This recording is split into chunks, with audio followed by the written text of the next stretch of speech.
Hey everyone, welcome to the Value Add, where we talk about everything related to investing, specifically alternate investments.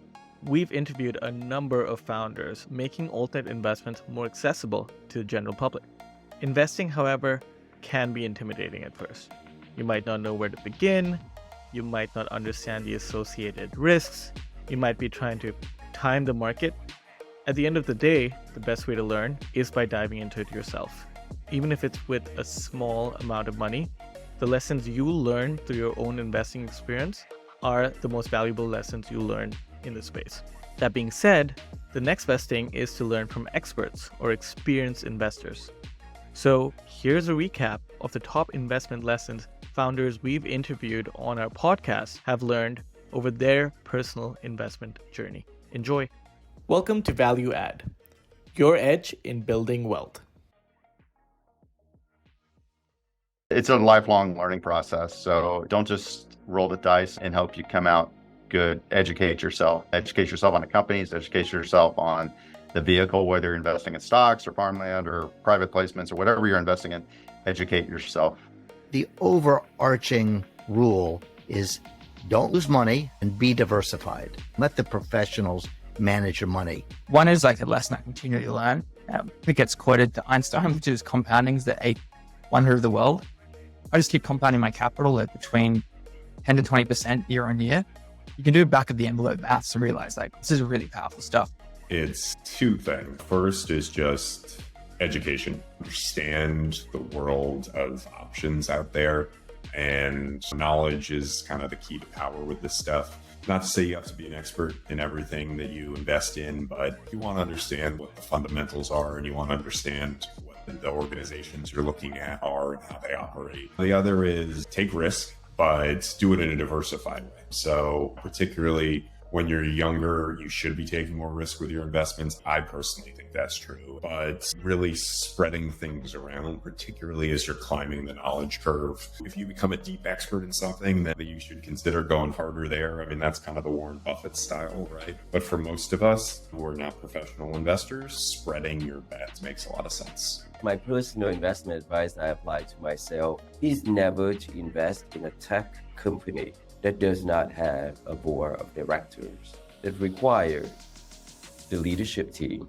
to report even just once a year on how things are doing. Because quite frankly, I don't love preparing for board meetings myself. But dude, if I didn't have to be accountable, I'm sure just like any 11-year-old boy without parents being around, what do you think he's gonna do? Because you're older, 18, 20, 30, doesn't mean that oversight, the bigger the responsibilities, the more the accountability, and there gotta be a process for that. So that'd be my advice. I think the biggest lesson that I learned over time, the majority of the cash and wealth that you build through real estate is through equity buildup and home value appreciation over time. So the question was, how do I optimize for that? It's usually slightly more expensive homes, certainly homes in better neighborhoods. I guess what I would have told myself is to go a couple tiers up from where I was at that time. Investing is far more psychology than people think. Managing that behavioral finance is equally, if not more important than the actual understanding of the technical side of investing. That's just one of the many biases and pitfalls that you're not really taught that. You're taught how do you build a DCF, how do you think about valuation of these assets, but it neglects the behavioral part, which is just as important. My first advice would be to make sure that you have a clear plan of how you want to invest, what are your financial goals. I think it depends on what risk you're willing to take. That will help you decide what to invest in first. What's important, first of all, would be to have an emergency fund regardless. If that is sorted out, then probably the no-brainer decision would be to go into public markets first, and that would be ETFs. S&P 500, $1,000 a month for 22 years makes an average $1 million. You can totally just go that route. If you want passive investment, this is perfect. Now, if you want active investments, there's a lot of options out there. The alternative investment market is very broad and is broadening every day. We've seen startup investments that are active as angel investors, or you can invest in equity crowdfunding.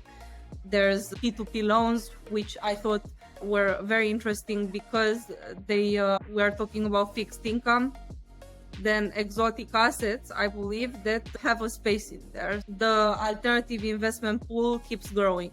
Start first and foremost with the most liquid markets that are possible. That's the easiest way to get going, right? So public equity markets is the best way to start. There's a lot of fun you can have these days. There is a lot you can learn from like a straight mathematical standpoint and just understanding the markets better and like momentum and sentiment, things like that. It's fully liquid, so you can get in and out fairly easily. And you also have the most disclosure and transparency possible. So learn how to read income statement, learn how to read a balance sheet, learn how to read earnings reports, and that will teach you a lot.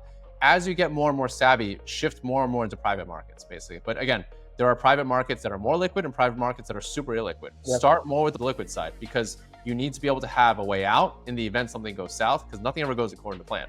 So once you get really comfortable, go into the illiquid stuff and then have some fun.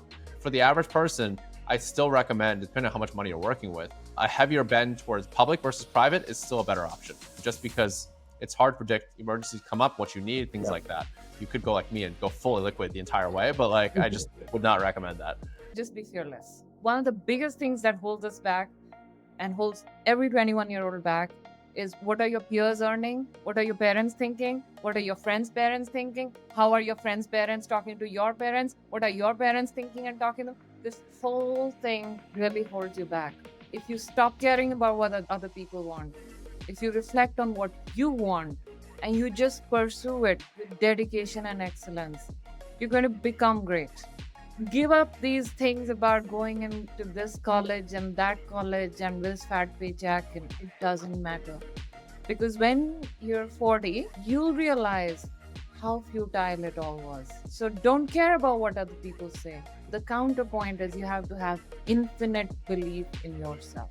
If you're not going to listen to what other people say, then you have to listen to what you have to say. You have to have infinite belief in yourself. Just do what you believe in. That's what I think. That's what I think young people should do. And that's today's value add. If you like today's video, hit the like and subscribe button below.